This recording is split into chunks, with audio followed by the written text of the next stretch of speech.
Hi everyone, it's Linda Esposito from Be Clear with Bronchiectasis.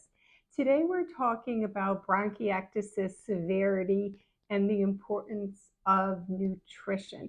And please stick around until the end because I am going to share with you what several of my clients did to gain over 10 pounds. So I've talked before about how I think of eating as medicine, food is medicine. And I try not to skip a meal. And in fact, I have lots of mini meals throughout the day in between clients. I might run into the kitchen and take out leftover salmon from the night before, or perhaps some lentil soup, and have that before working for an hour or so, because I really do believe in not only is food medicine, but it's important that we take in nutritionally dense food for throughout the day. But what's really important is to be in a healthy weight zone. I don't know how many people have heard of the bronchiectasis severity index, but it is a barometer for how we're doing. It can predict exacerbations, hospitalizations, and in some cases, even the possibility of mortality. So, why am I bringing up the BSI, the bronchiectasis severity index? It's because body weight is included in that index as one of the factors. So BMI, body mass index, below 18.5 is considered a risk factor.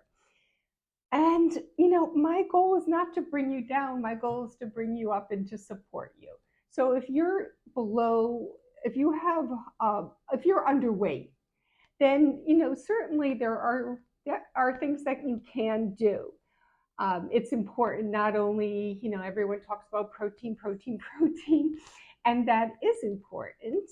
But I would also say equally as important is making sure you're consuming healthy fats and carbohydrates, whether they're fruits and vegetables, starches, potatoes, rice, pasta. All of it's important because your body uses it in different ways and it supports your immune system. Now, it could be for people who are consuming under 1,000 calories a day, that saying, that you need to eat perhaps 1,800 calories or 2,000 calories might seem like climbing Mount Everest. And as I've said many times, I am not a nutritionist. There are some great nutritionists in our community. And in fact, there are some who specialize in lung health. And if you're interested, I can certainly make some recommendations. As far as how much protein you eat, that would be determined by a nutritionist.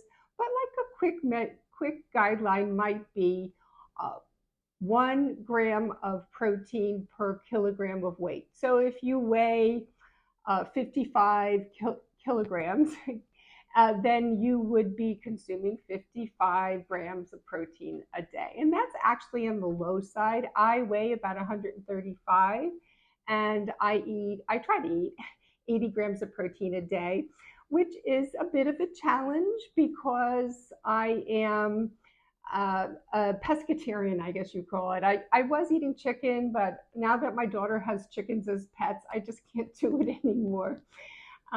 So I am eating fish as a animal source of protein. Now, people who do eat meat, you don't have any problem getting protein as long as you consume it. I mean, you have to, make, shop and cook and eat it. And certainly there's a lot of protein in animal protein, and that's an easy thing to do. But just to give you a guideline, sometimes my client will be like, well, Linda, I do get enough protein. I have an egg in the morning, a piece of whole wheat toast, and some peanut butter along with it. And if you're really going to shoot for, let's say, 60, 70, 80 grams of protein, that meal is probably about 12 grams of protein, and it's not going to get you there unless you have 5 meals throughout the day, perhaps. But I want you to know it's doable. It's going to take time. I've had clients who've put on 10 pounds And let me share with you how they do it.